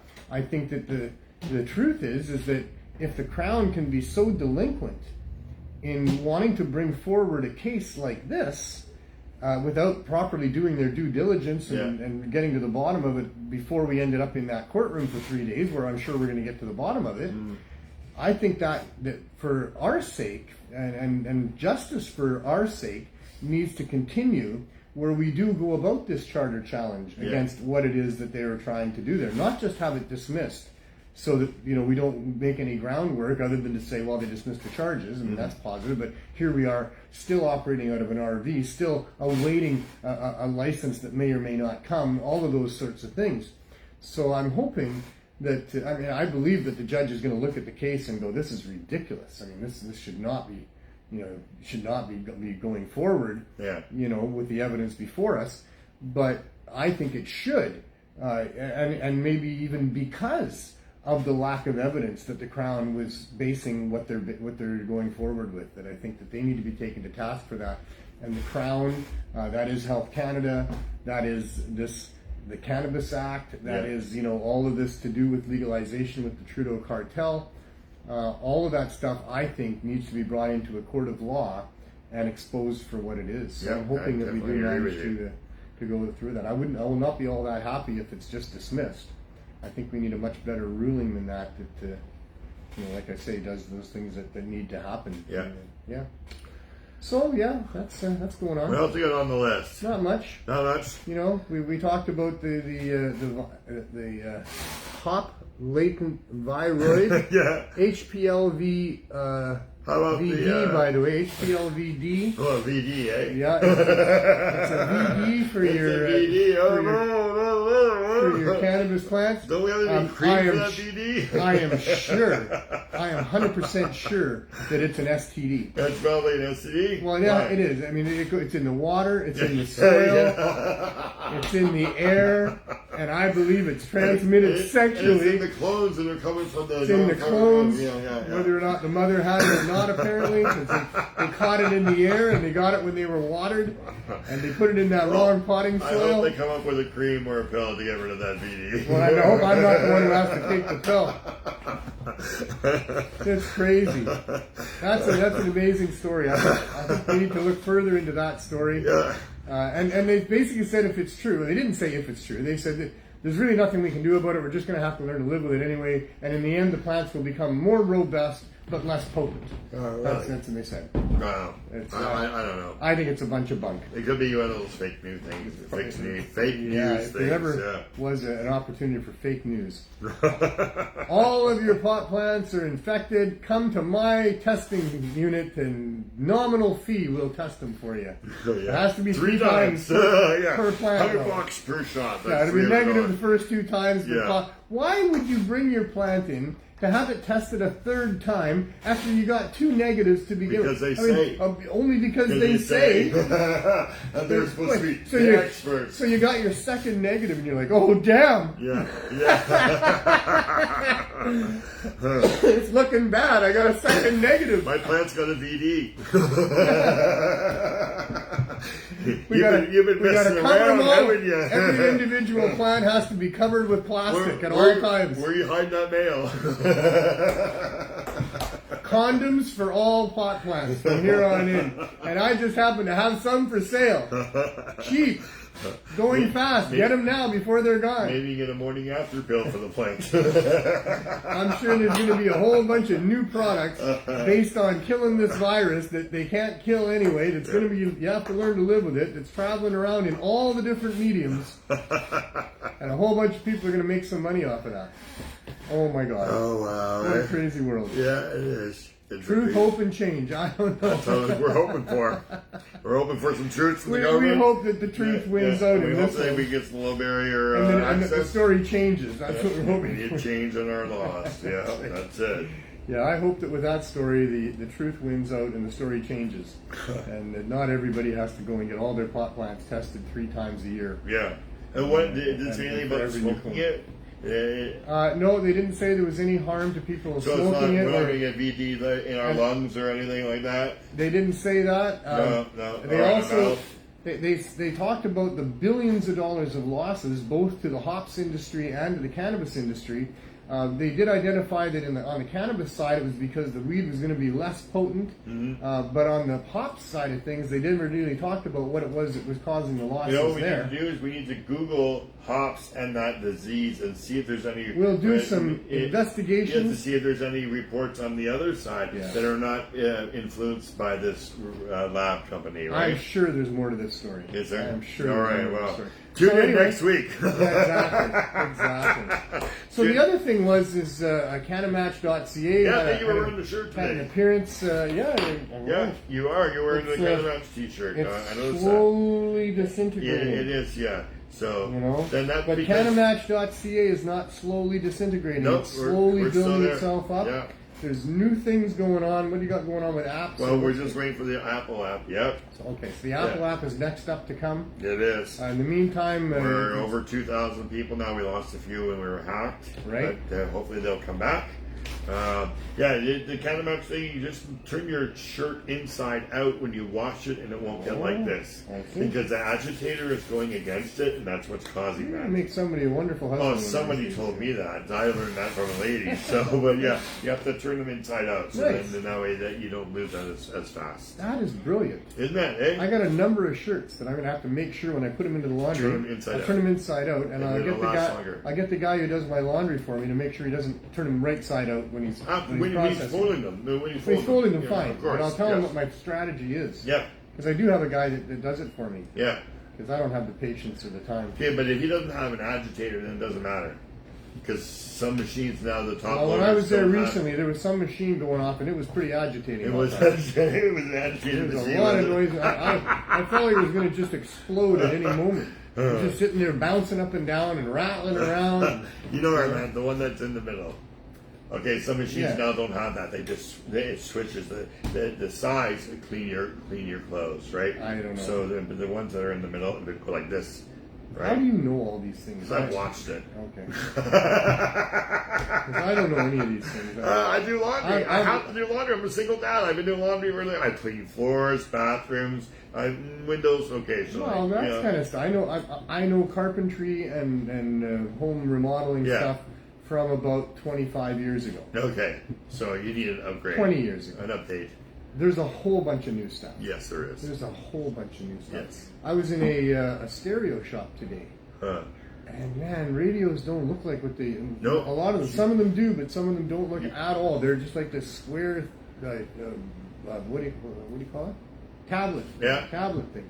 And that's your stereo and all that kind of stuff. There's in a there. new 4D sound system now. Oh yeah. 4-dimensional, where you actually feel the music, and it actually does something to your body because you're feeling the actual music. It's Wow. yeah. I saw it on the news. I think it's in Germany or Sweden or somewhere where they're Well, testing this. I'll get to my comment on that in a minute. Yeah. They had a whole bunch of other things. This is just a car audio place. Yeah. But they had these units that you can hook up to your car that'll be crash resistant. So it's capable of just plugging into your vehicle somehow. Yeah. And taking over Yeah. if there's a vehicle getting too close to you, if you're Yeah. getting too close to something. They had a whole bunch of other camera systems for your car, work with your rear view mirror and a whole bunch of other stuff. They had all these fancy speakers and amps. They had one 6-inch speaker with a 4-inch woofer Yeah. and a little tiny speaker thing up top. Yeah. $2,600. Wow. I have some of those camera I systems. said, come on, give me a break.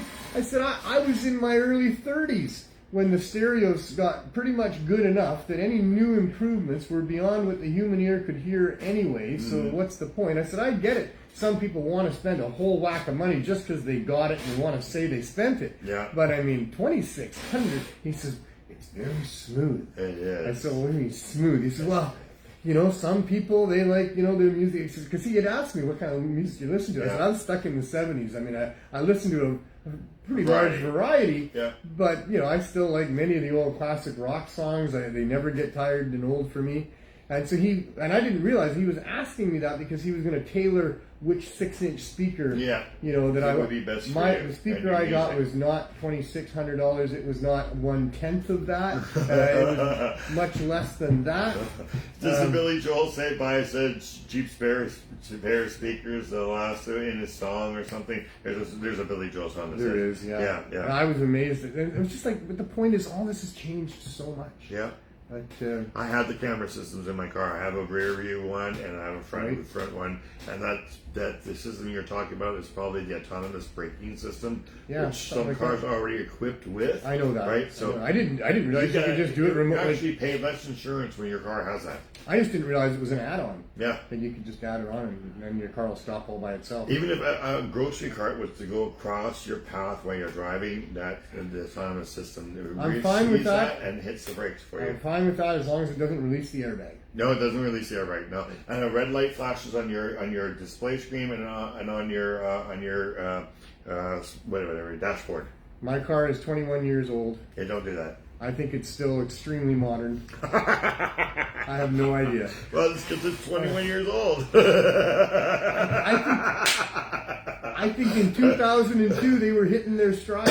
I mean, you think about that. You know, you're a car company. You've been around for decades. Yeah. And here you are. It's the year 2000. Yeah. I mean, holy shit! You're going to put out a special car, isn't it? Wouldn't you make sure of that all your models would be upgraded to the new millennia? Yeah. And here we are now. I'm 2 years into that, or 3, because it's 2000, 2001, 2002. Yeah.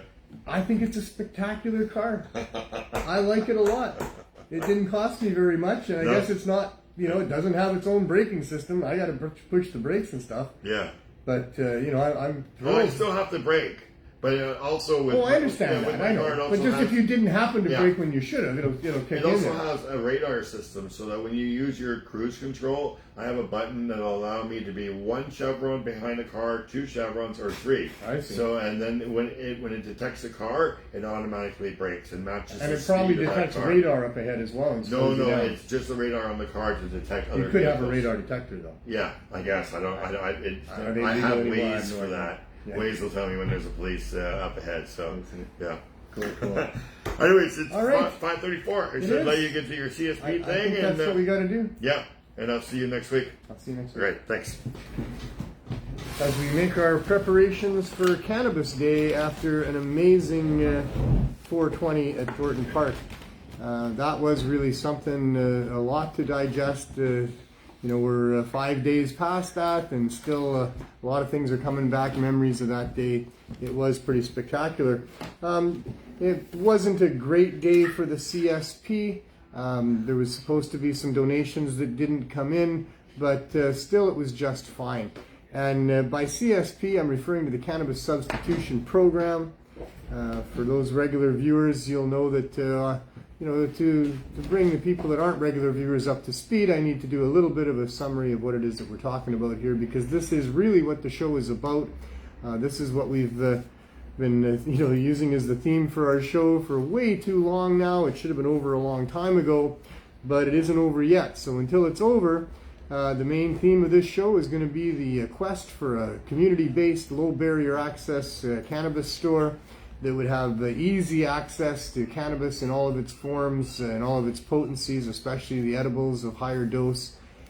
So how it all began was in response to a public health emergency that's been going on for over 7 years now, that's claimed the lives of well over 10,000 people during this time, and done way worse than that in a lot of different ways, because it's not just those victims of overdose that die that are of concern. In fact, those people are no longer a cost of any sort to our society. But for those people that overdose and don't die, and there's large numbers of those, we've gotten very good at preventing people from actually dying when they overdose. In fact, the supervised injection facilities, they're very proud of the fact that nobody dies there, but there are a lot of people that overdose there and have always been, but they just don't die because they're intervened with very quickly, and they're given another chemical that offsets the deadly effects of the drugs that they've taken too much of. And those people that overdose like that are left scarred in numerous ways that are very costly to them and to our society. So the overdose crisis is not just about the deaths from overdose and the fatal overdose, although that's obviously shocking and jarring and to be of great concern as we lose people in our society, and many of whom weren't people we thought might be involved with such things. Families across this nation have lost loved ones that nobody ever suspected would have these types of issues. And so this is what's going on, is we have this public health emergency. We have all of these people who are struggling with the use of these dangerous drugs, primarily because of an over prescription and over prescribing of these drugs for the last decade or so leading up to this, because of the introduction of OxyContin, this opioid that was sold to the doctors as being non-addictive, and it was the greatest, latest thing to keep their patients from the pain that they were suffering, which is every doctor's goal, of course, is when someone comes to you and they're suffering in pain, you want to be able to help them with that pain. So here was this new miracle opioid that wasn't going to be addictive like the other stuff, because they already knew that the other opioids were a problem to be prescribing for any length of time to people. But this one was going to allow them to be the miracle savior of their poor patients who were in such pain, and not have the awful side effects of the addictive opioids to boot. But it did, and that's the story behind it. There was simply a coating that they had put on this very powerful opioid that allowed it to be time release. But the people quickly figured out that they could get that coating off of there easily, crunch it up and snort it, or other ways of ingesting it, and it became a huge problem. And the whole opioid scene became a huge problem all across North America, many other places around the world. We have a lot of people, invisible, at least their addiction is invisible, people in all walks of life who, for no fault of their own in most cases, got onto these opioids and are unable to get off. So we responded to that 6 years ago in February with a program to make it as easy as possible for people to get access to cannabis in the potency of edibles that would assist them through withdrawal.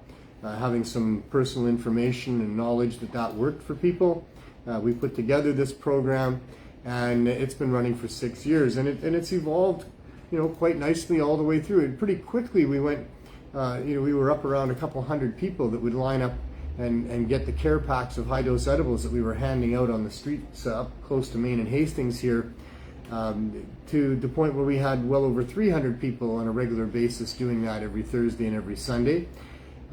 We were quite successful in the reports of these people and how they were not using these other street drugs anymore, and they were all very thankful for what we were doing, and that information found its way to City Hall. And after 2.5 years of doing that, City Hall passed a motion to support low barrier access to cannabis for the opioid crisis. And we met with the councillor who passed that motion. She was very aware of us, and we had a great understanding that we would find a storefront and move into that and get the people from lining up on the streets like they were, which was not good. I mean, it showed the power of what we were doing, that people were willing to line up like that.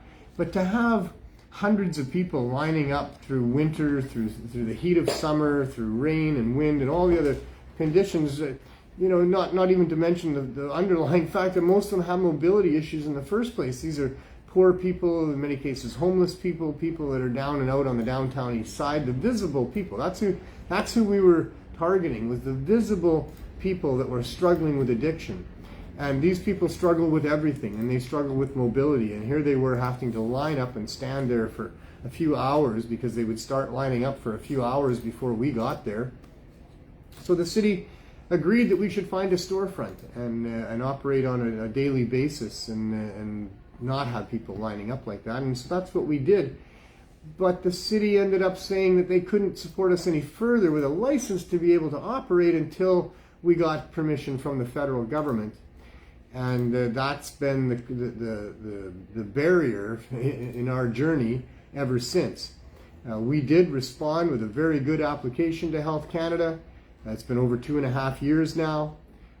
They said after 3 months that they were sorry it had taken so long, and that they would probably have licenses in early January. That's more than 2 Januaries ago. We're still waiting.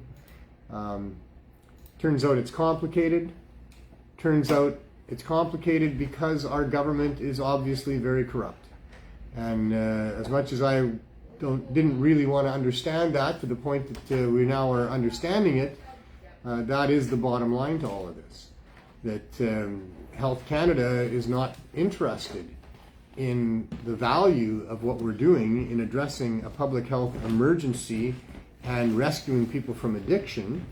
If they were interested in that, then they would have been here discussing these things with us. They would have come and seen us. They would have been finding ways to make what we're doing even better in assisting people here. And man, we could be powerful if we worked together as a team. If we had some government funding and supports for what we're doing here, we could really figure out how to get people to use the right dosage, the right way, and to get it to them, and all the other things that would really put a big dent in this epidemic of overdose. There is no question that providing easy access to high-dose cannabis edibles is the best harm reduction program that there is, or measure that there is going on here. There's a lot of other harm reduction groups that provide clean needles. There's some providing clean drugs. There's other ways that they're trying to assist people. There's counseling, and then there's treatment. But there's nothing that's as effective as what we're doing here. There's nothing that has as big an impact as what we're doing here. But we're limited to just simply an RV parked on the side of the road. We need to have more. We need to have more stores. We need to have stores. We need to have stores in other communities. We need to have easy access to cannabis to fight this opioid problem. It needs to be easy, and it needs to be discreet. I mean, discretion is probably, it doesn't need to be stated, because if it's not discreet, then that's a barrier. But it almost does need to be stated, because of the fact that there are so many people that don't identify as addicts, that can't let anybody know, that need to find a way out discreetly. Full-grown adults can walk into government liquor stores and walk out with whiskey and vodka and tequila and all these powerful, powerful narcotics. Take it home and consume it at their will, at their pace, whatever they want. No questions asked.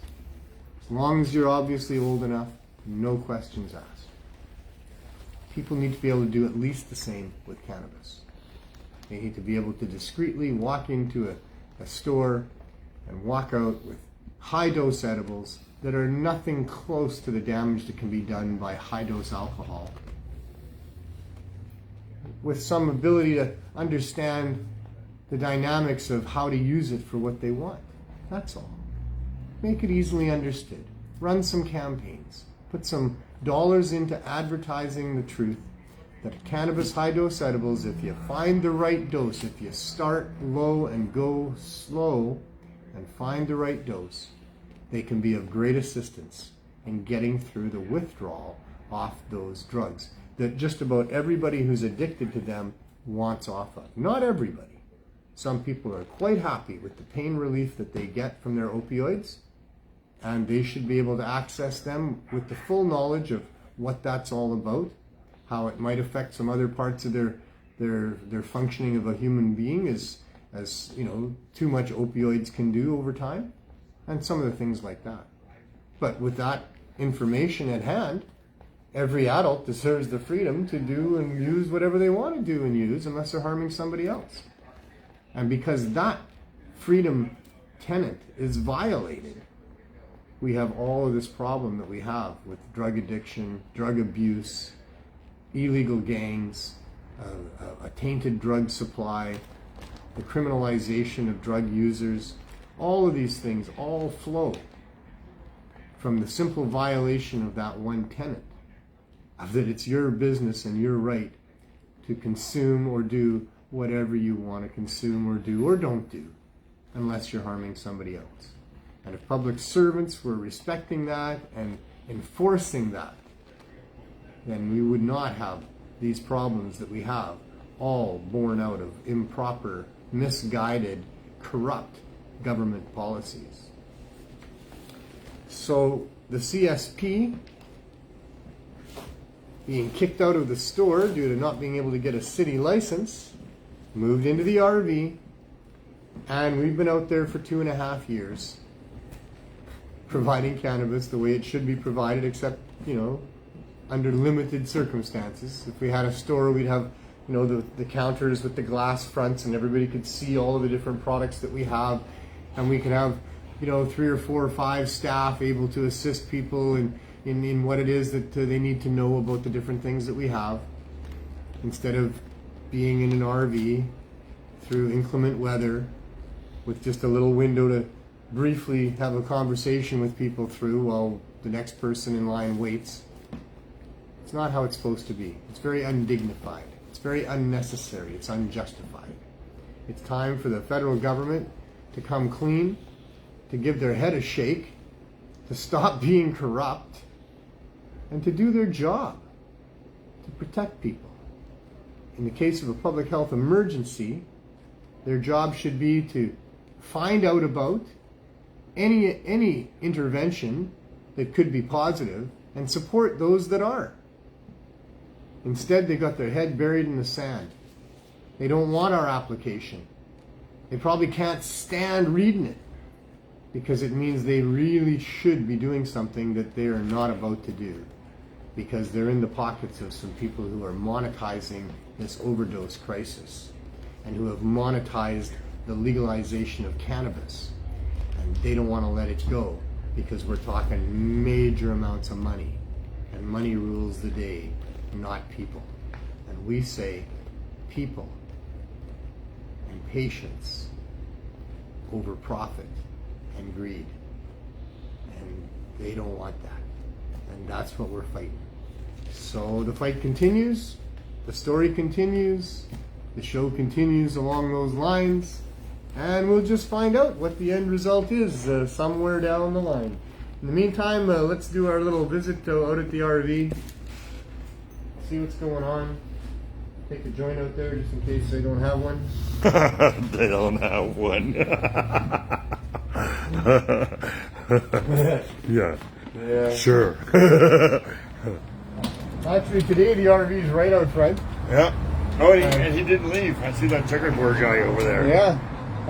You know, parking wars are quite something here now. We've got a big construction site going on right down over there. Yeah, that's right. Yeah. And so they blocked off one lane most of the way here. And then, you know, the construction workers are all vying for these parking spots that were usually filled every day by other people anyway. So it's a real struggle to get parking for the RV every day. Right in front today. So this is where we are today, is right out here. Yeah. And our weekly weather report. And everybody that buys parking stubs gets to see about the CSP. You should have a sign there. True. You should have a sign there. That's right. We should. We do have signs front and back. Yes. But you like people to read things while they're buying stuff, right? You're a brilliant human being. I like that one a lot. Right? Because if they're going to stand there and pay for it, they get to read the sign, right? We need to have identification right there. Yeah. We're absolutely going to do that for sure. Yeah. So yeah, it's a beautiful day in Vancouver. The weather is balmy. It's dry. The sun is up there. It's a little hazy. We got some light clouds. I got some moon up there. Yeah, right above me. There it is, right there. Yeah. Don't look up in this neighborhood with the seagulls flying over top. Sterling can look up because it would match his outfit. He's got a hat on, You're probably aiming for me. But do. They do. They like Saskatchewan people. I try to feed them regularly so they don't, aim at me and leave my car alone. But I used to get bombarded all the time here. For sure. So anyway, which way should we go? Let's go this way. All right. Talk about a sign. There's one on the front of the van. Yeah, we do have our signs there. No, this one you can't read really. This one should be over there. Like, well, I'm going to put another one over there along with a little table with our in the rear pamphlets view down mirror. Okay. Because of what you're saying here. So, like you say, when people are at the machine, they go, grab one of these and see what it says. Yeah, see what it says. They should have that right there. You go, right? I like that idea. Well, it was your original idea. We're in dangerous territory. You are. Is that Ludwig? I don't know. Well, the rewind the video. Take a look. It's pretty tight here. They closed down the one lane. This is one of the main arteries out of Vancouver at rush hour. Yeah. So it does get pretty busy here. The light's going to change to red. Now they have to stop and we're okay. But the police actually put the pylon there for us. Nice. To keep us safe, so I thought that was nice. That was nice of them. Yeah. They probably stole it from the construction company. Yeah. There's a bunch of them down there. This one looks pretty new. They probably have their own, Yeah. That was good at it. Hello. G'day. How's it going? Yes. Magnificent. Yeah. Never been. Well, the temperature's cooperating. It's not. Oh, everybody's just sitting around, eh? Yeah, only see, surprise inspection. It's going to be 25 next week. Yeah, At least, yeah. No, it's by the weekend. 1 week. The weekend is going to be warm. Monday and Tuesday a little bit cooler like today, and then back to warm again the following day. warm today. Which weather company are you relying on again? The one that told us it was going to be nice and sunny for 420. I need a job like I that. thought we covered that. Where you can be right half the time and nobody really gets angry at you. Well, I need a job like there that. are people who get angry. That's how they got that movie, Weatherman, right? I think there are people that get angry at the weathermen. Oh yeah, they throw They probably shakes at them. they probably I get don't hate know mail. about here. Oh yeah. You think so? Oh yeah. When you're planning something and they're telling you it's going to be sunny and then it's not.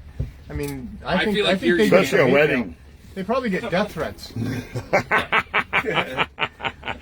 Look, baby, I'm not in control of the weather. I didn't send the rain. I was just predicting it. So Sort we of, need to buy our own rain clouds. I did is what send we a need to couple do. of death threats. You can do that. Can't they just make the weather whatever they want already by now? So We They can. got Sterling in the window there. yeah, as a parent, I get this opportunity once in a while, right, to maybe ask Neil Magnuson to sing my son happy birthday since it's his birthday in 2 days. 2 days. He's never It's a experienced. little bit outside my limits. Is it? But normally if it's the he's day a staff before or it's the member. day after. But because I'm probably not going to see him on that day. Oh, and, jeez. Here we go. How Yeah, old are you going to be? 33. 34. He's like 46. Hey, you're born in 1990. Oh, yes, 33. Yes, sorry. Oh my God. I 20. I thought it was 2024. Now I see where he gets it. Yeah. Now I see where he gets it. There you go. Yeah. So 33. Yeah. All right. I thought it was 2024, not the actual your age, but Kevin for his birthday. Yeah. New dad. I knew that. Calculator. That's All right. Calculator can be his dad. All right. Father. But here you go. Happy Birthday to you. Happy Birthday to you. Happy birthday, dear Kevin. Happy birthday to you. There you go. And thanks for all the work that you do here. Yeah. Yeah. Great. How long have you been working here now? at least 6 months now. 6 months, something like that. Yeah, it's been a while. And tell us how it's It changed just your feels life. longer to you, that's all. Oh, it's awesome. How? It's awesome. Being able to be told day in and day out that what we do is helping people and saving people. Yeah. Helping them get through withdrawal symptoms that they experience. Help them get sleep. Help them just have a better day. Show a little bit of empathy, a little bit of care, Yeah. a little bit of respect. It's a changed lot you, of these hasn't it? people, a lot of these people don't experience, people, just being kind to them out of Out of the kindness of their hearts. Yeah. Like people, Yeah. not treated nicely by most people. Working for Neil has allowed me to be able to, reconnect with, people and just, be able to show them that they are loved, cared about, and respected, and there's nothing better than having somebody come 6 months, you come here for 6 months, and all of a sudden next thing you know they're saying, I'm going to treatment. Yeah. Because of your guys' system, helped because me. of what Neil does here, I've been able to kick it. Yeah. And I'm going to get myself, clean and sober now. Yeah. That's good. That's so rewarding to hear that. It is. It is. We get a lot of that, and we need it. Yeah, and now we just need Health Canada to sit here for a couple of days and hear that kind of stuff, so Well, they that's why we don't. need that positive reinforcement from the clients, is because we sit here so angry with Health Canada all the time that Yeah. we need to have a balance of something positive. And how could you stop, right? We don't just sit here all day and complain about how corrupt the government is in not allowing us to do this with dignity for people in a proper store. But we get to have other people come and say, thank you so much for doing what you're doing, including the police, who tell us to just keep on doing what we're doing. Yeah. Off the record. I don't think they're going to come to court and say that, because, they got the little boys club there. But when they talk to me privately, when they ask me, they come to me when I'm walking on the street and say, hey, how's it going with the government and their court case and stuff? Yeah. They'd say, just keep doing what you're doing. Yeah. Turns out that we're going for a constitutional challenge as well. Is that right, eh? Yeah. Cool. I talked to my lawyer about it the other day, and he's like, I didn't know if they had been on the fence on whether they were going to do that or not, but I guess by the sounds of it, they're going to take the fight to them as well. Nice. So Well, that's what has to I mean, happen. between our constitutional challenge, yours, we're putting a lot of pressure on them. I think. They can't win this. I don't think they can. They have nothing to justify what they're doing. That's the whole thing. This prohibition for 100 years has never been properly justified. I think your day on the old news probably definitely helped. Yeah. Or it's going to one of these days. Everything we're doing here, you keep doing the right thing It long was nice enough, to see. It was and get nice enough to see. people to join you, and good things will happen. If those people are trying to talk to you personally after that, and they're interested, that's a huge deal. Yeah. Oh, you want to puff of that, yeah? Sure. Sure, while I'm holding That's the a camera. huge deal, I think. We'll see what we can do with it. Yeah. We'll try to milk as much mileage out of it as we can. Just by the way they say it, they're they want to go and talk to the people that are in charge of these licenses, and If it's not completely corrupt, then we have a chance. If it is completely corrupt, then they'll figure out how to not help us. Yeah. But for anybody, like if they're just oblivious, if the health minister is actually just oblivious to 100% us and to possible. what's going on, That's- and this is something going on with Health Canada, then maybe they can grab it and jump and run with it, because it's a big story. yeah, absolutely. This is Um, what I mean, though. I think the constitutional challenge is going to bring out some media enough that people are really going to hear about it at that point. Do you have a date for? No, they're just writing up They're paperwork. just working now. on it. Yeah, we're going to be October 3rd, 4th, and 5th for the preliminary first round, and then if it is allowed to move past there, then it's in early to mid-November after that. Yeah. Oh, that quick? Yeah, well, no, we've been right away. waiting Second- since January or February, 5 right? 6 Yes. weeks later. No, I know, but usually between the first and the actual trial type thing, usually it's quite a few months, but This is what they say is going to they're happen. pushing you through a lot quicker than they're. I'm almost. Well, at, or I'm or almost- are they? I don't know. I'm at 2.5 years right now. Right.